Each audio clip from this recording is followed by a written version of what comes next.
What's up, everyone? Welcome to the video. Today we're going to take a look at how to replace the battery in this Nissan Altima remote key fob. This Nissan Altima key fob is going to use replacement battery CR2025, and I'll put a link in the description box of this video to where you can purchase these batteries if you're in need. The other thing I'm going to be using in order to change this key fob battery is a quarter. If you don't have a quarter handy, you can use a flathead screwdriver or something similar, but a quarter is really ideal. So if we grab our key fob and we take a look down here near the key ring, we can see this notch right here, and it's the perfect shape for a quarter to fit in.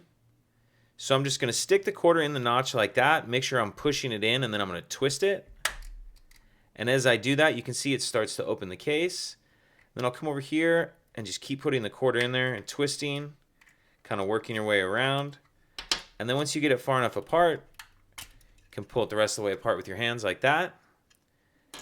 And now we can see our battery right here. It'll just slide out of this little clip, this holder. Then we'll grab the new one, and we want to make sure that we're installing the new battery with the plus side up.